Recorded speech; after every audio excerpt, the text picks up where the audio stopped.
In a significant shift, many colleges and universities, particularly public institutions, have reevaluated their financial aid policies in light of a Supreme Court ruling that prohibits the consideration of race in admissions. This has resulted in the pausing, ending, or reconfiguring of hundreds of race-conscious scholarships worth millions of dollars. And this shift away from race-conscious scholarships has raised concerns among some educators and advocates who argue it will make it more difficult for students of color to afford a college education. The impact of this decision on college admissions and financial aid is still unfolding. However, it is clear that the Supreme Court's ruling has had a significant impact on higher education nationwide. EdTrust Senior Vice President Wil Del Pilar joins us now in this role. Wil leads the organization's efforts to highlight inequities and outline solutions in order to improve access, success, affordability, and completion in higher ed for low-income students and students of color. Wil, first off, thank you so much for being here.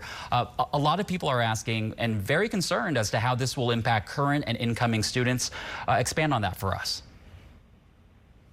I mean, I think that when we look at the research on affirmative action and the elimination of affirmative action in states, we saw a significant decrease in enrollments in terms of students of color at selective institutions. We saw increased enrollment at for-profit institutions, which tend to be predatory in nature. We saw decreases in attainment of STEM degree programs, science, technology, engineering, and mathematics. And so simply eliminating the use of affirmative action in admissions had a significant impact on students' behavior. And so we can assume that based on that, eliminating race-focused scholarships is also going to impact students' decision-making in terms of where they're going to go to college, the type of institution they may enroll in, or their starting point if they decide to go on to college at all at this point.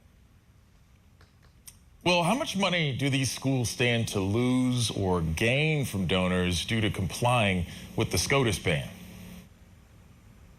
I do want to be clear that there was no ban on the use of race in financial aid. It was a limitation on the use of race in admissions. And so this is clearly overreach on behalf of institutions who are afraid of either getting sued or the political pressure that comes along with having any race-focused scholarship or race-focused programming. And so I want to be clear that there are states that have had a ban or put a ban in place on the use of race in programming, but the affirmative action decision did not speak to the use of race in financial aid. This is clearly overreach by institutions who are afraid of either legal action or political pressure from from politicians in their own states.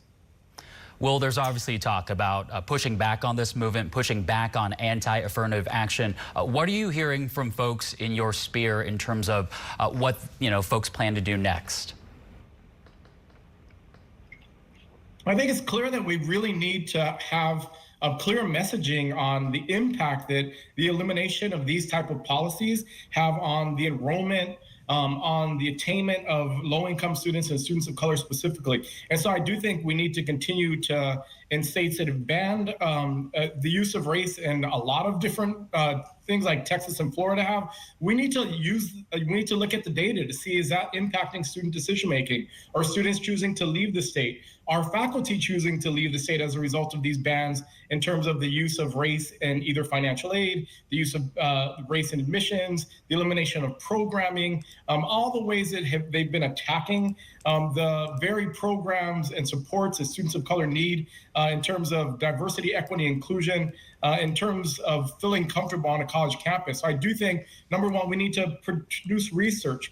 We need to evaluate the programs that are supporting students of color. We need to evaluate DEI programs to ensure that we are truly capturing the value add that these programs have.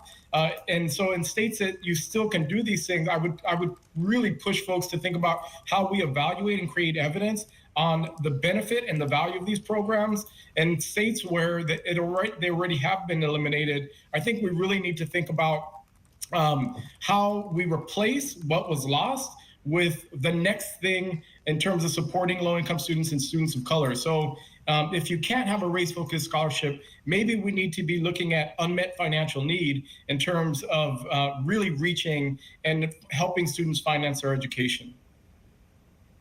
Will, you mentioned it just a second ago, replacing what was lost. With the last 30 seconds we have left, how can or how should institutions ensure transparency and accountability in their efforts to promote diversity and inclusion with the last 30 seconds we have left? I think we need to rethink the framework, and states that have lost the ability to use DEI as a policy. I wrote a piece a few weeks ago around thinking about assimilation theory and how we really need to include students, and that includes students of color, that includes LGBTQ students, that includes students who are undocumented immigrants, into how we think about supports. And so if we can't have a DEI office or a DEI person, how do we create inclusive environments where all students feel welcome, not just some students? So I think we need to rethink DEI in these states that have eliminated that as a use, and really think about the concept of integration. How do we integrate students into the university environment, into the curriculum, and so that they can see themselves represented? Education Trust Senior Vice President Wil Del Pilar. Wil, thanks so much for joining us and for bringing us this very important conversation.